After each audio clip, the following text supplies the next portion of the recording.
Perkenalkan dulu, nama saya Ben Gilon, asal dari Rote, dan sekarang melayani di Kupang di salah satu lembaga pelayanan, dan juga melayani di kampus Sekolah Tinggi Teknologi Injil di Indonesia.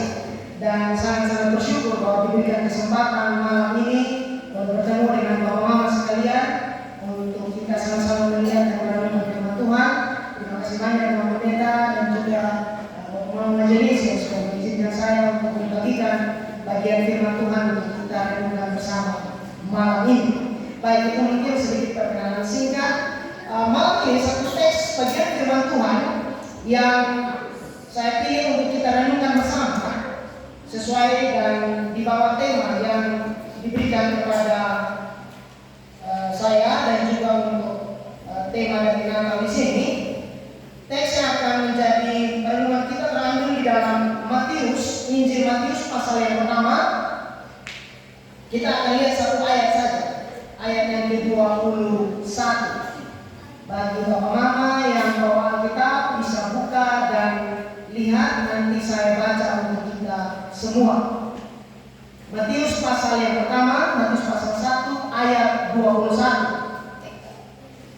Ia akan melahirkan anak laki-laki dan engkau akan menamakan dia Yesus, karena dialah yang akan menyelamatkan umatnya dari dosa mereka. Sekali lagi, ia akan melahirkan anak laki-laki dan engkau akan menamakan dia Yesus, karena dialah yang akan menyelamatkan umatnya dari dosa mereka. Jadi tinggal 2 hari lagi kita akan merayakan Natal, tanggal 25 Desember, dan hari itu kita peringati sebagai hari kelahiran Tuhan Yesus. Mama mulai siap kue, kakak-kakak langsung mulai sibuk dengan makaliso, kemudian bapak-bapak cek rumah. Nah, ini hal yang luar biasa, kita memperingati sesuatu yang sangat-sangat istimewa bagi umat Kristen. Bapak Mama, Tuhan Yesus lahir itu peristiwanya besar sekali, walaupun sederhana.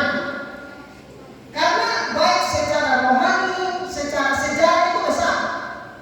Penanggalan kita, kalender kita itu dibagi, dihitung berdasarkan kelahiran Tuhan Yesus. Jadi kalender itu dibagi sebelum Masehi dan sesudah Masehi. Masehi dari kata Al-Masih, Mesias. Jadi bahkan kalender kita, entah mau orang Kristen atau bukan orang Kristen, dia pakai kalender yang pembedaannya atau pembagiannya berdasarkan kelahiran Tuhan kita. Ini luar biasa. Yang berikut, Tuhan Yesus yang lahir itu sendiri, kita semua tahu itu pribadi yang luar biasa. Dia itu Tuhan, Allah yang sejati, dan dia datang dengan misi yang agung, dengan satu misi yang besar. Dan hanya dia sendiri yang bisa menyelesaikan misi itu. Jadi Tuhan Yesus datang dengan misi yang besar, lahir membawa misi yang besar, dan hanya dia sendiri yang bisa menyelesaikan misi itu. Yang berikut, Tuhan Yesus datang untuk menunjukkan Allah itu seperti apa. Orang bertanya-tanya, Tuhan itu bagaimana? Tuhan itu seperti apa? Kita bersyukur sebagai orang Kristen, Tuhan Yesus datang sehingga kita bisa tahu Allah itu seperti apa. Nah, menarik untuk diperhatikan teks yang tadi saya baca, yang kita baca sama-sama itu, konteksnya adalah ketika Yusuf itu mulai mempertimbangkan bahwa tunangannya Maria ini mengandung. Dan Alkitab bilang bahwa karena dia itu orang yang tulus hati, jadi dia mau menceraikan tunangannya ini secara diam-diam supaya tidak mempermalukan. Tetapi saat dia mempertimbangkan hal itu, malaikat datang kasih tahu. Dan apa yang menjadi pesan malaikat itu yang tadi kita baca. Kalau Yusuf ketika itu mulai ragu, malaikat bilang jangan ragu, karena anak itu akan lahir, Maria akan melahirkan anak laki-laki, dan Yusuf harus memberi nama dia Yesus, karena dialah yang akan menyelamatkan umatnya dari dosa mereka. Namanya sudah dikasih tahu. Di dalam Alkitab, Bapak Mama, kalau kita baca bahwa kalau ada orang-orang yang sebelum lahir dia punya nama itu sudah dikasih tahu, terutama secara ajaib lewat malaikat. Di sini ada kutip yang sebelum lahir malaikat kasih tahu orang tua nanti anak kasih namain. Saya kurangnya karena saya sendiri juga lahir malaikat tidak kasih nama, orang tua yang pilih nama dari pokok nama kemudian diturunkan. Tapi kalau kita baca Alkitab, nama yang diberikan sebelum orang itu lahir terutama dari malaikat itu selalu atau dari Allah nama yang diberikan selalu menjadi seseorang yang istimewa. Contoh Yohanes Pembaptis itu sebelum lahir Sakaria bapaknya itu Tuhan kasih tahu nama anak itu nanti Yohanes. Yohanes artinya Allah berkasih karunia. Jadi kalau ada yang nama Yohanes itu nama yang istimewa karena Allah berkasih karunia atau Allah memberikan kasih karunia. Dan ini sesuai dengan pelayanan dari Yohanes. Yohanes persiapkan jalan untuk Mesias yang karyanya memberi kasih karunia bagi manusia. Istimewa sekali. Nah, nama Tuhan Yesus sendiri artinya Tuhanlah keselamatan. Itu kalau dia nama Ibrani Yosua. Kita ini jarang ya ada anak kasih nama Yesus. Kalau di Timor Leste mungkin banyak. Dulu saya kan masih kecil karena oma mengajar di diri itu banyak anak murid itu nama siapa dari Yesus di belakang gitu. Tapi kita di rumah meja saya belum pernah ketemu orang yang namanya Yesus gitu. Nah tetapi Yesus sendiri nama Yesus artinya Tuhanlah keselamatan. Dan ini sesuai dan menggambarkan apa yang Tuhan Yesus lakukan dan siapa dirinya. Dia adalah Allah yang menyelamatkan. Tidak ada tawar-menawar di sini. Nah, tema kita di sini adalah dia datang untuk menyelamatkan. Kalau begitu kita perlu bertanya, bahkan bertanya dengan jujur kepada hati kita. Tuhan Yesus sebenarnya menyelamatkan kita dari apa? Karena begini, tidak sedikit orang melihat Tuhan Yesus hanya sebagai penolong ketika hidup susah. Hanya sebagai penolong saat hidup susah saja. Atau ketika menghadapi masalah, mungkin masalah ekonomi kah, keluarga kah, kesehatan kah, tekanan hidup yang lain kah. Nah itu baru Tuhan Yesus. Nah tentu Tuhan peduli dengan semua hal-hal yang kita umurkan. Tuhan tidak tutup mata untuk itu. Tetapi Alkitab kasih tunjuk bahwa Tuhan Yesus datang membawa misi yang jauh lebih dalam dari sekedar menyelesaikan persoalan kita. Dia menyelesaikan masalah yang paling utama yaitu dosa. Itulah sebabnya pelayanan itu sangat-sangat penting. Saya kasih sedikit ilustrasi Bapak-Bapak. Ini mengutip dari ada seorang teolog namanya Don Carson. Dia bilang begini, kalau yang paling orang butuhkan itu adalah bagaimana mengatur keuangan, bagaimana mengatasi kesepian, bagaimana mengurus anak dan seterusnya, maka Tuhan tidak kirim hamba Tuhan dan saudara-saudara sini untuk membantu. Dia kirim ahli ekonomi, dia kirim psikolog, ahli jiwa dan seterusnya. Tapi kenapa Tuhan kirim hamba Tuhan? Tuhan kirim ada bapak-bapak majelis, bahkan bapak-bapak sekalian yang bisa menjadi perpanjangan tangan pelayanan Tuhan di dalam keluarga masing-masing. Karena hal yang paling penting adalah Injil kasih karunia yang bisa kita teruskan kepada orang lain berita itu yang paling dibutuhkan. Kita perlu melihat hal ini lebih jauh di sini. Kembali kepada teks kita, bahwa ketika Yusuf datang bertemu dengan ketika malaikat datang bertemu dengan Yusuf dan menjelaskan tentang anak yang dikandung Maria, pesannya kan jelas tadi ayat yang kita baca. Engkau akan menamakan dia Yesus karena dialah yang akan menyelamatkan umatnya dari dosa mereka. Jadi apa yang malaikat sampaikan di sini ini menegaskan tujuan kedatangan Tuhan Yesus. Karena kita akan lihat di luar sana, apalagi kalau Bapak Ibu yang aktif di media sosial dan jadi aktivis, itu akan banyak segala hal orang tentang Yesus. Yesus itu guru lah, Yesus itu hanya nabi dan seterusnya. Tapi kita perlu lihat sebagai orang Kristen kita tahu dia adalah Allah yang sejati, penebus yang hidup kita. Dan kita di sini saat Yesus datang seperti tadi saya singgung di awal, dia menyelesaikan masalah yang paling penting dan paling utama yang kita umumkan sebenarnya, yaitu masalah dosa. Masalah terbesar manusia sebenarnya bukan hanya sekedar keadaan hidup yang sulit, tapi dosa yang menjadi pemisah dari kita dengan Allah. Tadi fragmen itu luar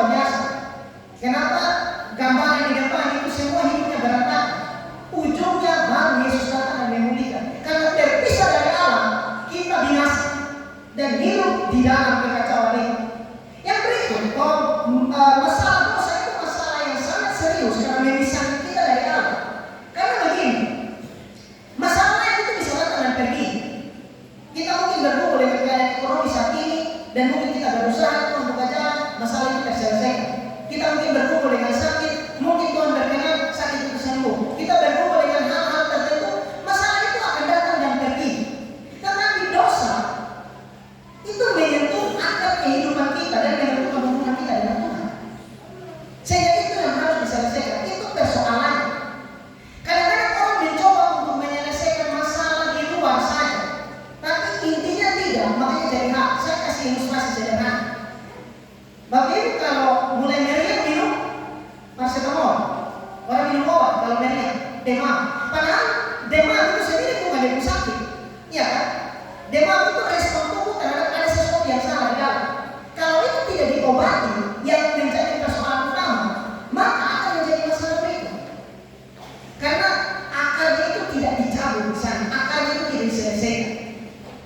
Atau ilustrasi lain, mungkin ada orang yang dia mengalami sakit yang agak serius, tapi seperti tadi hanya fokus pada nyeri saja, demam saja. Saya kasih kesaksian. Jadi beberapa bulan lalu, sekitar bulan Agustus, saya merasa ada sakit sedikit di belakang pinggang, sebelah kanan. Kemudian karena pikir, mungkin dulu terlalu lama, karena kerja dulu terlalu lama. Mungkin karena kurang olahraga dan seterusnya. Diabaikan. Rasa sakit sudah, hanya minum paracetamol atau obat selesai. Kemudian satu subuh, tiba-tiba sakitnya luar biasa dan harus dilarikan ke UGD. Ternyata infeksi, ada batu ginjal di sana. Masalahnya sudah ada, tapi tidak diselesaikan. Hanya pikir, minum obat hilang, selesai. Padahal tidak bisa dan harus ada penyelesaian itu dulu. Akhirnya harus operasi bukan. Harus ini. Tapi di sini ini menunjukkan bahwa kadang-kadang kita hanya menyelesaikan di kulit luar. Kenapa orang bermasalah dengan orang lain? Kenapa tersinggung dengan tetangga dan seterusnya? Kita perlu melihat dan memiliki hati kita kembali. Kalau kita mengenal kasih karunia yang sejati, bukankah Allah sudah mengampuni kita, jadi kita bisa meneruskan pengampunan itu kepada orang lain. Paulus menulis di dalam Roma bahwa sedapat mungkin jika itu bergantung kepadamu, hiduplah dalam perdamaian dengan semua orang. Kan panggilan itu diberikan kepada kita. Itu menolong untuk kita menjalani hidup lebih dengan sukacita di sana. Yang berikut, Bapak Ibu, bahwa Yesus datang bukan hanya untuk menyelesaikan gejala saja dari masalah kehidupan, tapi tadi dia menyembuhkan persoalan utama. Artinya iman kepada Tuhan Yesus bukan hanya sekedar minta pertolongan di saat susah, tapi menyerahkan sepenuhnya hidup kita kepada Dia. Kita dipanggil untuk bertobat, menerima pengampunan dan hidup taat. Itu panggilan kehidupan Kristen. Jadi ketika kita menyerahkan hidup kepada Allah, hubungan kita dengan Allah dipulihkan, kekuatan sejati itu muncul untuk kita menjalani hidup. Ada satu penafsir namanya David Gusi, dia bilang begini, penjelasan tentang karya Tuhan Yesus mengingatkan kita bahwa Yesus datang menemui kita yang berdosa, tapi tujuannya adalah untuk menyelamatkan kita dari dosa-dosa kita. Dia menyelamatkan kita terlebih dahulu dari hukuman dosa, kemudian dari kuasa dosa, dan pada akhirnya dari kehadiran dosa. Sederhananya begini, Yesus datang untuk membereskan masalah dosa dalam kehidupan kita. Dia menebus kita sehingga kita tidak lagi di bawah penghukuman, kemudian kita tidak lagi di bawah kuasa dosa, dan pada akhirnya di surga yang mulia tidak ada kehadiran dosa lagi di sana. Jadi membereskan segala sesuatu yang penting dalam kehidupan kita. Dan kita akan merenungkan ini. Saya ajak untuk kita merenungkan beberapa pertanyaan di sini. Pertama, mengapa kita perlu diselamatkan dari dosa? Mengapa kita perlu diselamatkan dari dosa? Alkitab menunjukkan bahwa dosa membuat kita terpisah dari Allah. Roma pasal 3 ayat yang 23. Kita lihat secara cepat. Roma pasal 3 ayat 23. Paulus bilang, karena semua orang telah berbuat dosa dan telah kehilangan kemuliaan Allah. Zaman sekarang ini, kadang-kadang orang memahami dosa dengan pengertian masing-masing. Ada yang beranggapan begini, ya selama yang dia buat itu tidak merugikan orang lain, selama masih wajar-wajar saja, itu bukan dosa.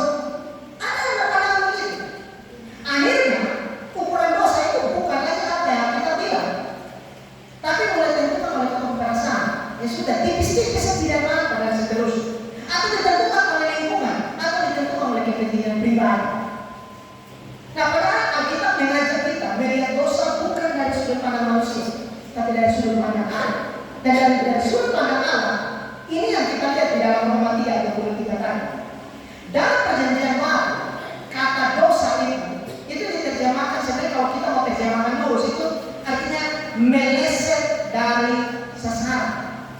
Meleset dari sasaran. Bapak Ibu kalau mungkin pernah lihat orang lomba memana itu kan ada bulat-bulat untuk menentukan target. Nah, dia harus kena yang paling di ujung, yang di tengah gitu kan. Kalau dia tidak kena di tengah itu meleset dari di target. Nah, Alkitab bicara dosa pakai konsep yang sama. Jadi kalau anak panah itu dilepaskan begitu, tapi tidak mengenai sasaran, entah melenceng sedikit atau jauh, itu tetap meleset. Itu gambaran dosa. Bahwa sasaran hidup kita itu Allah sudah tetapkan. Kita hidup sesuai dengan kehendaknya, kita hidup mencerminkan karakter dari Allah, dan kita taat kepada firman-Nya. Tapi ketika pikiran, perkataan atau tindakan kita tidak mengarah pada sasaran itu ya kita punya dosa. Jadi standar kita luar biasa ya, kita menunjukkan itu. Karena kadang-kadang menurut manusia yang sudah itu biasa, tapi kita bilang tidak, itu dosa. Penerapan dalam hidup mereka bagaimana? Misalnya, Tuhan panggil kita untuk kita mengasihi, tapi kita memilih untuk kita mau memelihara kebaikan. Tuhan memanggil kita untuk jujur, tapi mungkin orang bilang putar sedikit sah, tidak apa, demi keuntungan. Nah, mungkin itu tidak terlihat terlalu besar, tapi tadi menurut ukuran Allah meleset dari sasaran yang Allah maksudkan. Sehingga ini mendorong kita untuk kita tidak meremehkan dosa, tapi juga itu mendorong kita mengoreksi arah hidup kita saat kita merayakan Natal dan kita akan masuk di tahun yang baru. Bahwa apakah hidup kita itu mengarah pada sasaran yang sudah Allah tetapkan atau tidak? Karena dari situ pertobatan yang sejati dan perwakilan yang dimulai dari kesadaran kita akan dosa. Bagaimana kita cerita tentang anak bungsu di Lukas pasal 15? Bagaimana ketika dia kembali kepada bapaknya? Dia tidak kembali ke adiknya. Ketika dia bertumbuh dan dia mulai mengingat bapaknya, dia mulai timbul kesadaran dalam hatinya akan apa yang dilakukan itu salah, baru dia putus untuk yang kembali. Jadi kesadaran akan hal itu penting. Ada satu teolog juga namanya Wayne Grudem, dia bilang begini, Alkitab sebut dosa itu gagal, kita gagal untuk menyesuaikan diri dengan hukum moral Allah dalam tindakan, dalam sikap atau dalam sifat. Dia bilang lagi lanjut begini, bahwa satu hidup yang berkenan kepada Allah artinya seseorang memiliki kemurnian moral tidak hanya pada tindakan tapi juga pada ilmu hati. Jadi level itu harus dari hati. Makanya Amsal bilang begini, jagalah hatimu dengan segala kewaspadaan karena dari sana terpancar hidup.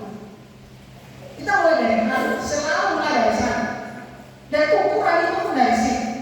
Di sini kita diingatkan sesuatu yang penting, bahwa dengan kekuatan usaha kita sendiri, kita tidak mungkin menjadi orang yang benar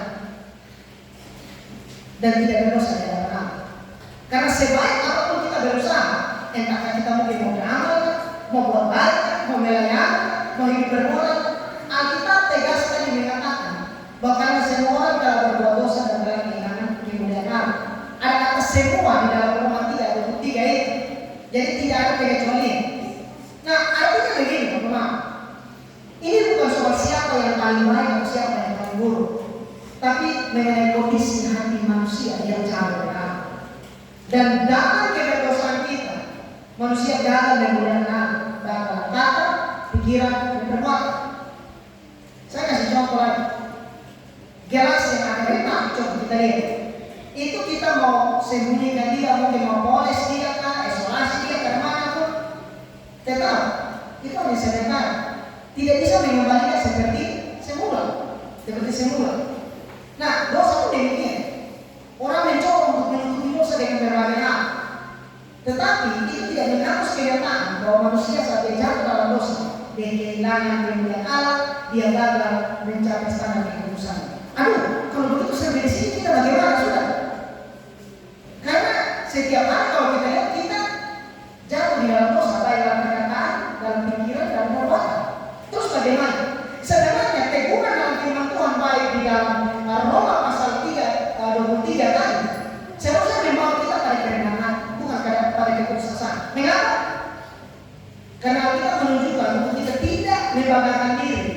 dan berhenti mengenal dosa kita sendiri.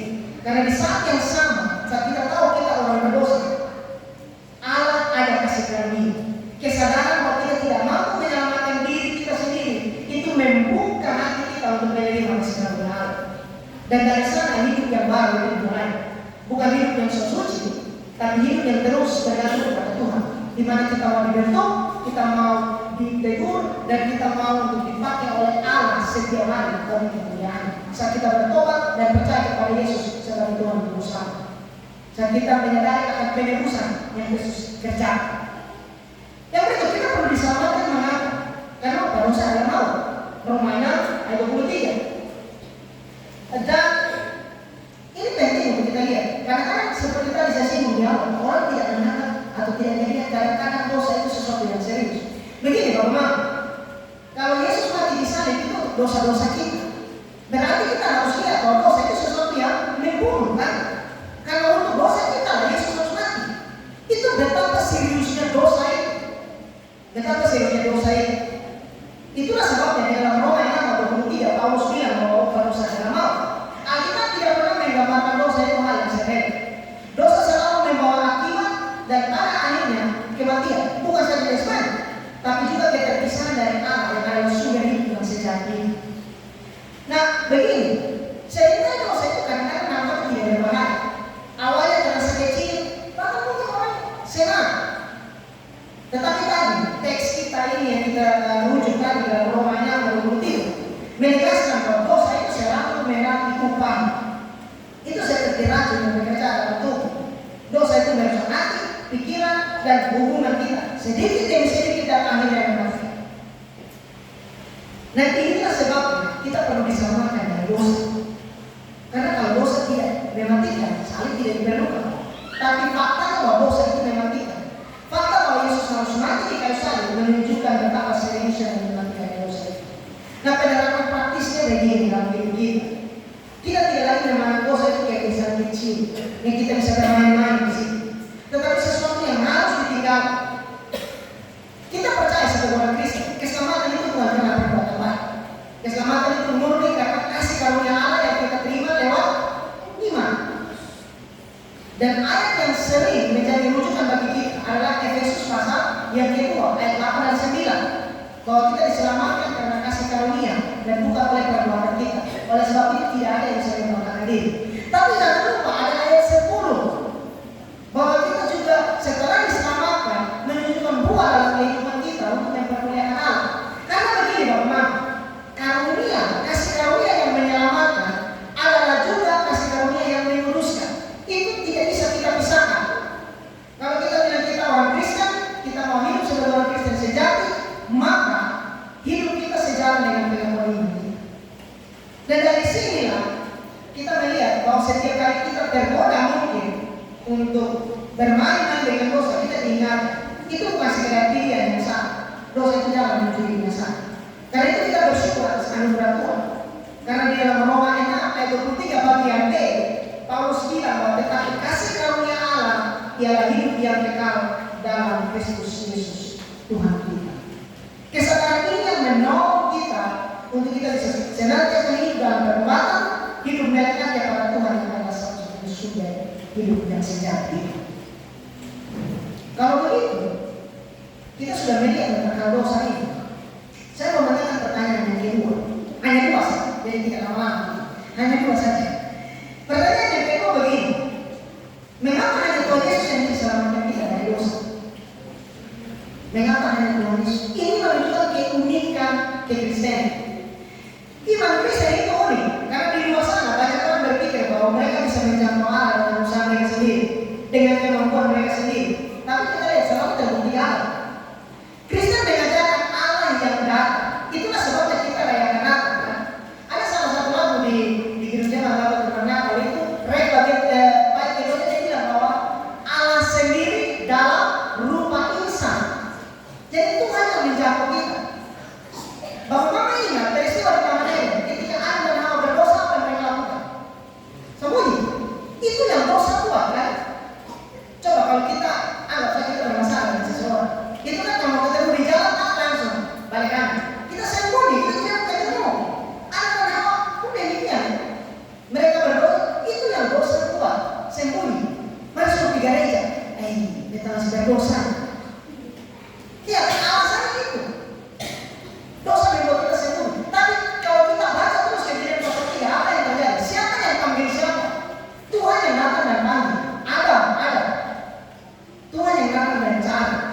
Dan puncaknya adalah karya penebusan Kristus. Yesus yang datang. Yesus Allah yang sejati itu datang menjadi manusia. Kristen mengajarkan bahwa Allah inisiatif untuk turun menjamah kita. Nah, muncul pertanyaan penting. Bagaimana Allah menjamah manusia yang jatuh dalam dosa ini? Jawabannya kan melalui karya penebusan Kristus. Allah rela menjadi manusia, menanggung hukuman dosa. Injil Yohanes, pembukaan Injil Yohanes itu sesuatu yang sangat agung. Dia bilang pada mulanya adalah firman, firman itu bersama-sama dengan Allah dan firman itu adalah Allah. Tapi kalau kita baca terus, dia datang kepada umat kepunyaannya. Artinya begini, Tuhan Yesus itu bukan hanya sekedar guru yang baik atau tokoh sejarah yang luar biasa. Dia Allah yang masuk ke dalam sejarah. Penebusan itu karya yang Tuhan Yesus lakukan dalam hidup dan kematiannya untuk memberikan keselamatan kepada kita. Itu kesimpulan yang dulu yang buat. Keselamatan itu bukan hasil usaha manusia, melainkan karya Allah dari awal sampai akhir untuk menyelesaikan persoalan dosa. Yang tadi di poin pertama tadi kita lihat rumit sekali, gitu kan? Bahwa Allah menyediakan jalan itu bagi kita. Penebusan itu sangat penting karena Alkitab menyatakan dua kebenaran tentang Allah yang tidak bisa kita kisi-kisi. Pertama, Allah itu kasih. 1 Yohanes 4 ayat 16. Tapi pada saat yang sama, dia itu juga adil. Dia Allah yang kasih, yang mau untuk memulihkan hubungan yang rusak. Tetapi juga dia Allah yang adil. Bapak Mama lihat di dalam Ulangan 32 ayat 4, itu bilang bahwa pekerjaannya sempurna, segala jalannya adil, Allah yang setia dan tiada kecurangan, adil dan benar dia. Dalam keadilannya, dosa itu harus dihukum. Sebagai hakim yang adil, Allah harus menghukum dosa. Keadilan Allah menuntut untuk dosa itu diadili. Tapi di kayu saliblah kasih dan keadilan Allah itu bergerak. Bahwa anak Allah yang tidak berdosa menderita menanggung hukuman atas dosa kita. Hukumannya dijalankan, keadilan ditegakkan, tapi kasih Allah tetap bisa dinyatakan. Nah, kalau begitu bagi kita hidup hari-hari seperti apa? Dengan kesadaran ini, kita tidak lagi hidup di bawah tekanan dosa. Kita tidak lagi mencoba menebus diri kita dengan usaha kita sendiri. Kita dipanggil untuk percaya dan bersyukur, merespon anugerah Tuhan dengan hidup yang taat dan kasih kepada Allah. Kasih Allah itu bukan sekedar untuk kita tahu, tapi untuk kita hidupi dari hari ke hari. Karena kita percaya kepada Kristus. Dalam perjanjian lama itu ada banyak tanda pengampunan dosa bagi orang Israel. Itu dilakukan simbolnya lewat memberikan korban, dan korban itu harus tidak bercacat. Itu gambaran dari pengorbanan Kristus. Dia menjadi manusia untuk menanggung hukuman yang harus ditanggung oleh kita. Tetapi pengorbanannya sempurna karena dia tidak berdosa sebab dia Allah yang sejati. Dan penebusan itu penting. Kenapa? Karena tidak ada jalan lain. Yesus harus menebus kita. Bapak ingat ketika Yesus berdoa di Taman Getsemani, Yesus berdoa bahwa kalau boleh cawan itu lalu daripada, tapi biarlah kehendak Tuhan yang jadi. Dan apakah cawan itu lalu? Tidak, karena tidak ada jalan lain selain penebusan salib. Yang berikut, tidak ada korban lain yang bisa menghapuskan dosa kita. Ibrani 10:4, sebab tidak mungkin darah lembu jantan dan darah domba jantan menghapus dosa. Itulah sebabnya Allah datang menjadi manusia, lahir di Betlehem, dan pada puncaknya menggenapi penebusan di Taman Getsemani. Allah tidak menyelamatkan manusia dari jauh. Itu inti Natal itu. Dia tidak dari jauh. Dia datang mendekat, bahkan masuk dalam kehidupan kita. Dia menjadi manusia, lahir sebagai bayi di Betlehem, tempat yang sederhana, tempat yang jauh dari kemegahan. Tetapi kelahiran Tuhan Yesus di Betlehem itu menunjukkan bahwa Allah rela merelakan diri, mengambil rupa manusia, dan bahkan merasakan apa yang kita rasakan. Dan dengan demikian kita bisa berpengalaman di dalam Dia saat kita dalam pergumulan. Penulis Ibrani yang begini dalam Ibrani 4 ayat 14. Sebab imam besar yang kita punya bukanlah imam besar yang tidak dapat turut merasakan kelemahan-kelemahan kita. Sebaliknya, sama dengan kita, dia telah dicobai, hanya tidak berbuat dosa. Jadi sejak awal kehadiran Tuhan Yesus itu sudah menyatakan keselamatan itu bukan sekedar janji, tapi tindakan nyata Allah untuk menunjukkan kasihnya kepada kita. Natal itu berbicara tentang itu. Kesimpulannya seperti apa? Saya mengajak untuk kita merenungkan kesimpulan ini sebenarnya bisa kita bawa pulang untuk kita maknai dalam Natal ini. Bahwa Natal itu bukan sekedar suasana meriah, bukan sekedar lampu yang gelap-gelip atau kumpul bersama keluarga teman-teman. Itu semua baik, itu semua baik. Tapi Natal yang pertama mengajak kita untuk melihat lebih dalam, menyadari siapa yang sebenarnya kita rayakan, supaya jangan sampai kita jangan seperti orang yang kita pilih orang ulang tahun tapi yang Tuhan ulang tahun kita suruh tunggu di luar karena kita mau pesta. Natal itu kita datang merayakan kelahiran Kristus. Kita sadari apa yang sebenarnya kita rayakan. Kita merayakan kelahiran Tuhan Yesus, dan kelahiran itu berbeda dari perayaan ulang tahun pada umumnya. Tuhan Yesus tidak lahir untuk sekedar kita kenal, mengenal kelahiran Tuhan. Tidak. Tapi dia datang dengan tujuan yang agung, tujuan yang luar biasa, tujuan yang istimewa, menebus kita dari dosa. Dia datang untuk menyelamatkan, supaya ada keselamatan, ada hidup kekal yang bisa kita nikmati, serta ada persekutuan dengan Allah yang dia sediakan bagi kita. Kelahiran Tuhan Yesus di Betlehem sejak awal sudah mengarah kepada Kalvari, bahwa palukan dan Kalvari itu tidak bisa dipisahkan. Dia datang bukan untuk hidup yang nyaman, tapi untuk menyelamatkan diri yang bagi kita. Dan seperti yang Tuhan Yesus katakan sendiri dalam Lukas 19 ayat 10, sebab anak manusia datang untuk mencari dan menyelamatkan yang hilang. Jadi Natal itu dari awal bicara soal misi penyelamatan anak. Jadi kalau kita lihat gambar Natal, kita lihat video Natal, ada bayi yang lahir dengan sederhana, bayi itu kelak akan memikul dosa. Itu gambaran. Jadi kalau kita baca kita bayi di Betlehem yang sederhana itu yang kelak akan memikul dosa ini. Dan ini menolong kita lihat. Saya kasih satu ilustrasi dulu, bahwa mungkin seperti dokter yang diutus ke daerah yang ada wabah, gitu. Dia tidak datang untuk sampai di tempat wabah menikmati penyambutan, kemudian menikmati seperti liburan, tidak di sana. Tapi dia datang dengan satu tujuan, menyelamatkan nyawa di sana, meskipun akan ada risiko. Demikian juga dengan Tuhan Yesus.